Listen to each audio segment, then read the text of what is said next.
ውድ ቤተሰቦቼ በድጋሚ ተገናኝተናል። ኢትዮጵያና የስልጣኔ መገኛነቷን ተመልክቶ በበርካታ ሀገራዊ በሆኑ መዛግብቶች እንዲሁም በእያንዳንዳችን አንደበት በብዙ ሲነገር የቆየ ጉዳይ ነው። ግን ኢትዮጵያ በእርግጥም የስልጣኔ መገኛ ከነበሩ ሀገራት መካከል አንዷ ነበረች ብለን ስንል ምን ማለታችን ነው? በጥንቱ የስልጣኔ ማማ ላይ ከተቀመጡ ሀገራት መካከል ያስቀመጣትን ይህንን የስልጣኔ መመዘኛስ እንዴት ይታያል? በወቅቱ በጣም ሀያላን የሚባሉ ሀገራት እነማን ነበሩ? ልብ እንበል አሁን ላይ የዓለምን ኢኮኖሚ እንደሚመሩት እንደነ አሜሪካ፣ ቻይና እና ህንድ ያሉ ሀገራት አሁን ባለው የኢኮኖሚ ሰንጠረዥ እንደተቀመጠው መመዘኛ እንዳላቸውም የቀደሙት የዓለም የስልጣኔ መገኛ የሆኑ ሀገራትም በዚሁ መልኩ ስልጣኔያቸው ይለካል። ኢትዮጵያችንም በዚህ ልኬት ውስጥ የምታልፍባቸው በርካታ የታሪክ እይታዎችና ማማዎች ነበሯት። ይህንን በዛሬው ፕሮግራሜ ላይ ላሳያችሁ ወደዱ። አዘጋጅና አቅራቢ አብይ ይልማ ነኝ። ለሣድስ ሬዲዮ ፕሮግራም በአሃዱ ሬዲዮ 94.3 ላይ አብራችሁን ቆዩ።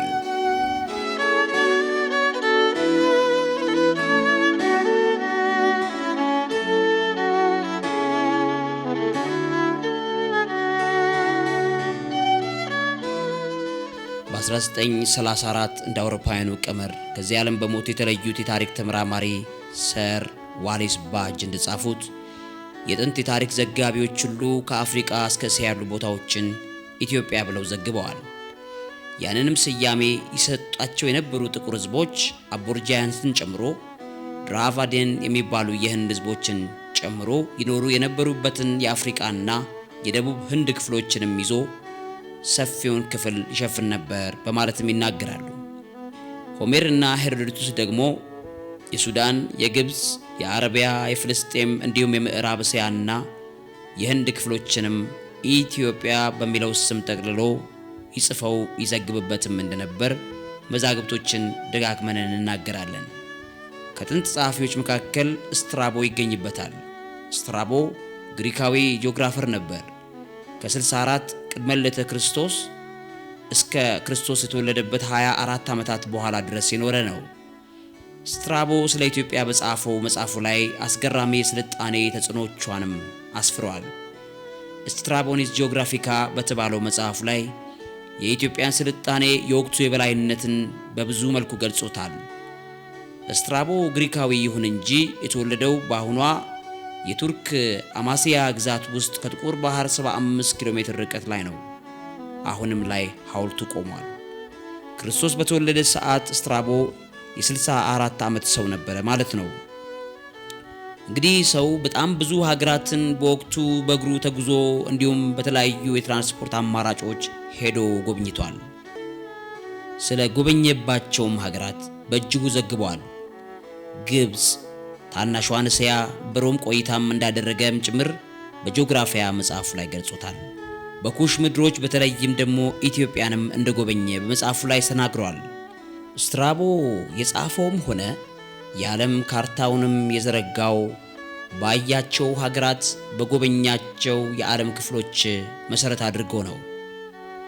በስትራቦ የዓለም ካርታ መሰረት በወቅቱ ማለትም በአንደኛው ክፍለ ዘመን እንደ ሀገር ተዋቅረው እንደ ሀገር የራሳቸው አስተዳደር ኖሯቸው እንደ ሀገር የኢኮኖሚ ስርዓትና ሌሎችንም ሲስተሞች ዘርግተው የተቀመጡ የነበሩ ሀገራትንም በቅደም ተከተልና እንዲሁም በኢኮኖሚ የበላይነት ልክ አሁን አሜሪካ፣ ቻይና፣ ህንድ ብለን እንደምናስቀምጠው አስቀምጦታል። በዚህ መሰረት ሊቢያን ያስቀምጣል። ቀጥሎ ኢትዮጵያን አስፍሯል። ከዚያም አረቢያ፣ እስያ፣ ኢንዲያ ብሎ በዋነኝነት እነዚህን ሀገራት ያስቀምጣል። እነዚህን ሀገራት የማስቀመጥ ስልቱን ስንመለከት በኢኮኖሚ የበላይነትም የነበራቸውን ድርሻም ጭምር አካቶበት እንደሆነ እናያለን። ድሮሲላ ዱጄ ሆስተን የተባለች በጣም ዝነኛ የታሪክ ባለሟልም ነበረች። ከ1876 እስከ 1941 በአሜሪካዊነት የኖረች ጋዜጠኛና የታሪክ ጸሐፊም ጭምር ነበረች። Wonderful Ethiopians of the Ancient Kushite Empire የጥንቱ የኩሽ ሥርወ መንግስት ዋነኞቹ የነበሩት አስደናቂዎቹ ኢትዮጵያውያን በሚለው መጽሐፏ ላይ ስለ ኢትዮጵያ የስልጣኔ ማማ በዓለም በወቅቱ የነበሩ የኢኮኖሚ ሰንጠረዥ ቁንጮ ላይ የተቀመጡ ሀገራትንም ዝርዝር አስቀምጣለች። በዚህ መጽሐፍ ላይ የስትራቦ ጂኦግራፊያ መጽሐፎች ላይም የተቀመጡትን ስለ ኢትዮጵያ ስልጣኔ የሚገልጹ እውነታዎችንም ጭምር አስፍራለች።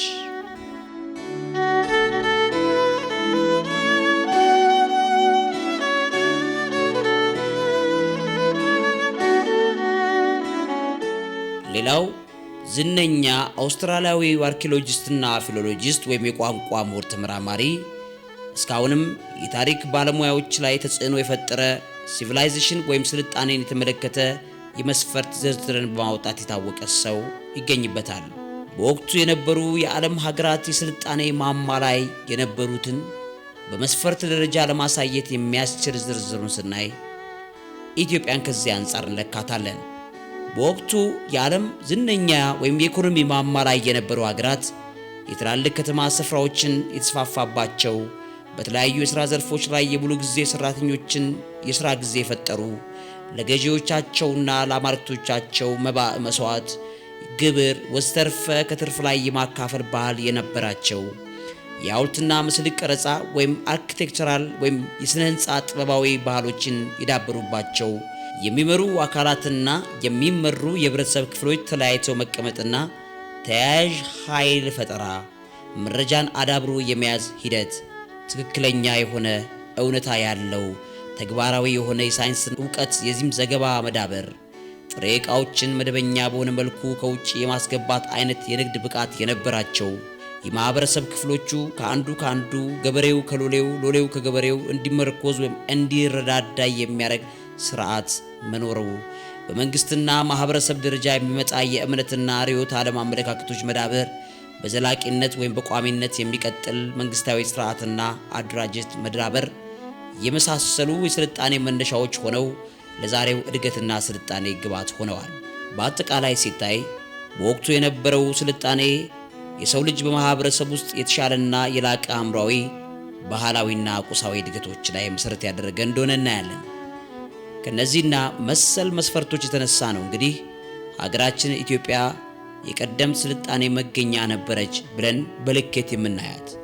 ምክንያቱም ትላልቅ ከተሞች ነበሯት፣ የተለያዩ የሥራ ዘርፎች ሙሉ ጊዜ ሰራተኞች ነበሯት፣ ገዢዎች ነበሩት፣ የሐውልት ቀረጻና መሰል ስራዎች በአግባቡ ተከናውነዋል፣ የሚመሩና የሚመሩ አካላትም ጭምር ተዋደዋል፣ ትክክለኛ የሆነ እውነታ ያለው ተግባራዊ የሆነ ሳይንሳዊ ዘገባም ጭምር ነበራት፣ ጥሬ ዕቃዎችን መደበኛ በሆነ መልኩ ታስገባለች፣ ታስወጣለች፣ የማህበረሰብ ክፍሎች አንዱ ካንዱ ይደጋገፍ ነበር፣ መንግስት ነበር፣ ዘላቂ ቋሚነት የሚቀጥል መንግስታዊ ስርዓትና አደረጃጀትም በቀደምቷ ሀገራችን ኢትዮጵያ ነበር። ስለዚህ በዚህ መልኩ እንደ ሀገር የተዋቀሩ እንደ ሀገር ሲቆዩ የነበሩ የዘለቁ ሀገራት በዓለም ላይ አሁን ጥቂት ናቸው።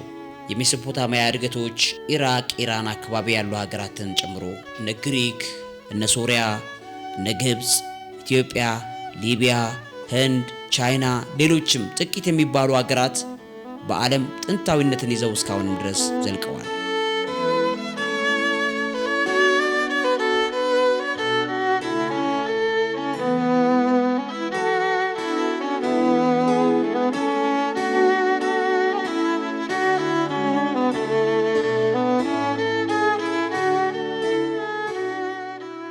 አሁን ደግሞ ወደ ተያያዥ ጉዳዮች እንለፍ።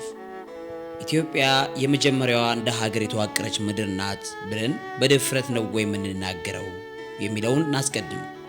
ለዚህም የሚሆን የወቅቱ ሳይንሳዊ የሆኑ ግኝቶች ስላሉን ስቴፋን ኦፍ ባዛንታይን የባዛንታይኑ እስጢፋኖስ የተባለው የ6ኛው ክፍለ ዘመን የታሪክ ዘጋቢ ስለ ኢትዮጵያ በመጽሐፉ ላይ በብዙ መልኩ የከተበ ነው። ስለ ኢትዮጵያ በማውራትም ብዙ ባለውለታ የሆነ ነው፣ ልናውቀው ይገባናል። ኤትኒካ የተባለ የጂኦግራፊ መዝገበ ቃላት የዛሬ 1500 ዓመት በፊት የጻፈም ሰው ነው። የአሁኗ ቱርክ አካባቢ የወቅቱ ባዛንታይም ሰው ነው። እስጢፋኖስ በወቅቱ በዓለም ላይ እንደ ሀገር የተዋቀረች የመጀመሪያዋ ሀገር ኢትዮጵያ ናት ሲል በኤትኒካ መጽሐፉ ላይ አስፍሮታል። ከዚያ ውጪ የኢትዮጵያ ሕዝብ አምልኮት በማቅረብ ሕግጋትን በመደንገግ በዓለም የመጀመሪያ ነው ሲልም ይገልጸዋል። It was the first established country on earth ተብሎ ይተረጎማል።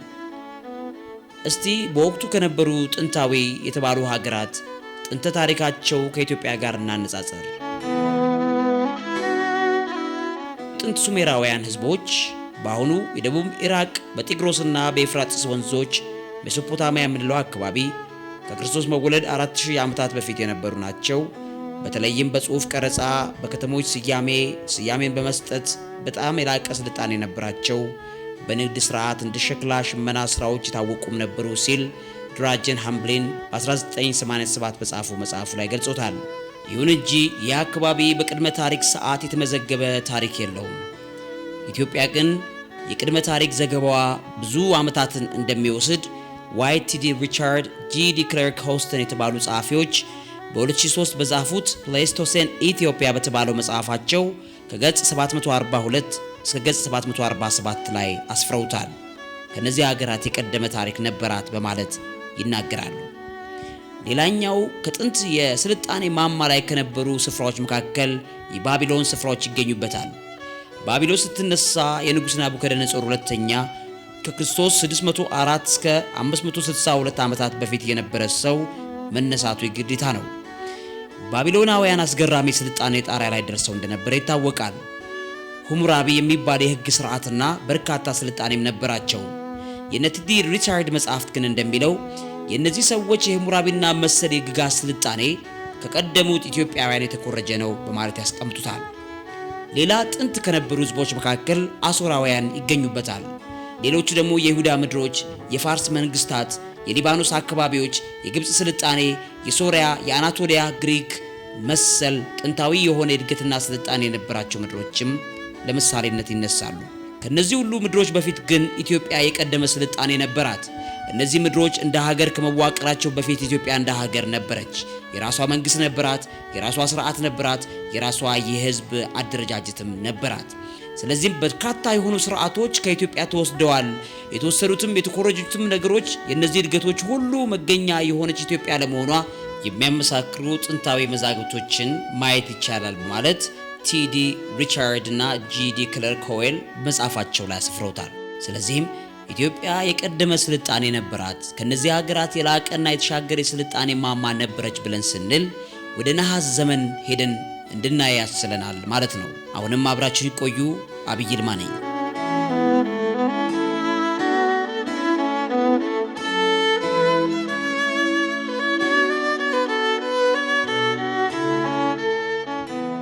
የነሐስ ዘመን ብለን የምንለው ከድንጋይ ዘመን ቀጥሎ ያለ የዘመን ስሌት ነው።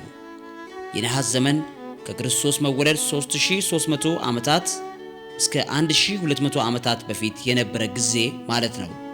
መዳብ፣ ነሐስና መሰል ብረቶች ቀልጦ የሚጠቀሙበት ፕሮቶ ራይቲንግ የሚባል የጽሑፍ መነሻ የነበሩ ምልክቶች መቅረጽ የተጀመረባቸው ዘመናት ናቸው።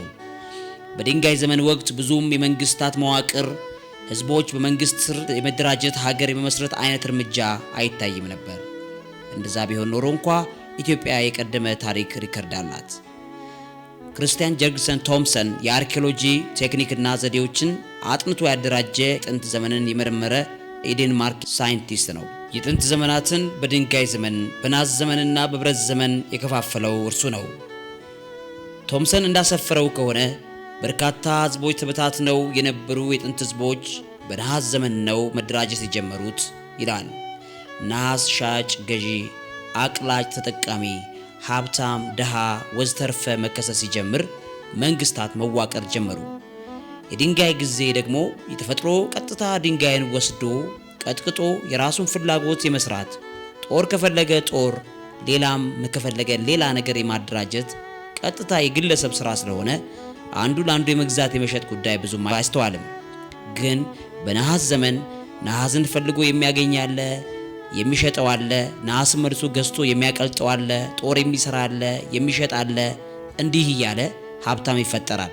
ሀብታሙ ሲኖር ደግሞ ገንዘብ ያለው ልግዛ ይላል፣ ለአስተዳድር ይላል። አስተዳዳሪ ተፈጠረ። ከዛም ቀጥሎ ደግሞ የሚተዳደሩ ህዝቦች ተፈጠሩ። ሀብታም ደሃ እያለ ሂደቱ እንዲቀጥለ። እንግዲህ በዚህ ዘመን መንግስታት የሚደራጁበት ስልጣኔ ደረጃ ላይ የደረሱ ሀገራት ማለትም በነሐስ ዘመን በስልጣኔ ማማ ላይ ወጥተው የነበሩት በማለት በደረጃ ሰንጠረዥ ላይ ያስቀምጣቸዋል። የወቅቱ የመንግስታት አወቃቀር ሂደት የተከተሉ ሁለት አደረጃጀቶች ነበሩ።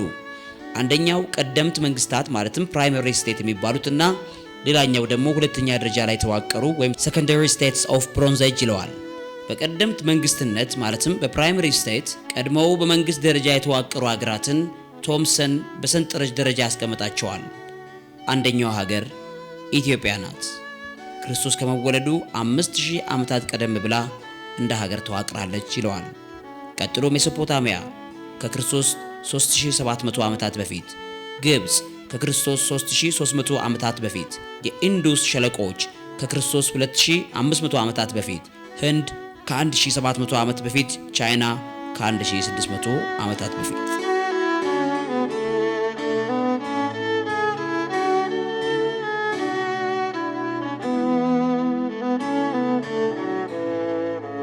እነዚህ ሀገራትና ምድሮች በአካባቢያቸው ባሉና ምንም እድገት ስልጣኔ ባልነበራቸው ዘላን ህዝቦች ጋር በንግድ፣ በጥሬ ዕቃ አቅርቦት፣ በሰው ኃይል ዝውውር፣ በርዕዮተ ዓለም ሽግግር ማድረግ ጀመሩ።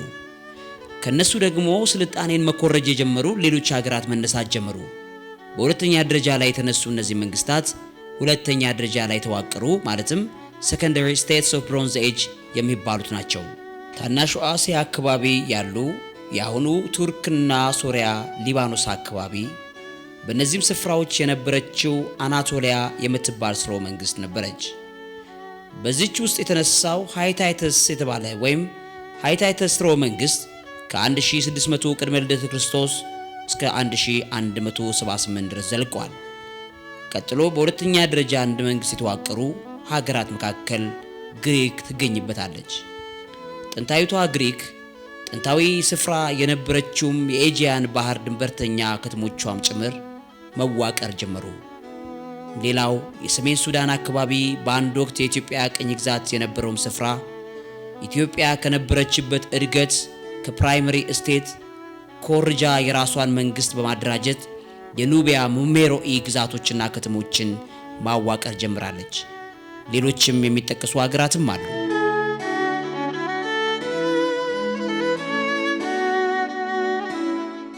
ፕሮፌሰር ጊልስቴይን የተባሉ የቺካጎ ኦሪየንታል ዩኒቨርሲቲ ምሁር አሁን እየወጡ ያሉ የአርኪኦሎጂ ቁፋሮ ውጤቶች የጥንት ሀገራት ቅድመ ተከተላዊ ዝርዝር ሲወጣ ኢትዮጵያ በምድራችን ላይ ሀገር ለመመስረት የመጀመሪያዋ ምድር ትሆናለች ሲሉ Understanding Ancient State Societies in the Old World በተባለው መጽሐፋቸው ላይ ከገጽ 353 እስከ ገጽ 379 ላይ ያስፈሩታል። በዚህ ሁኔታና በመሰል መዛግብቶች መሰረት በእርግጥም ኢትዮጵያ ቀደምት የስልጣኔ መገኛ የነበረች ሀገር ናት። አሁን ጉዳዩ እዚህ ጋር ነው። የሰው ልጅ በምድር ላይ መኖር በጀመረባቸው ዘመናት ኢትዮጵያ የቀደመች ሀገር ነበረች።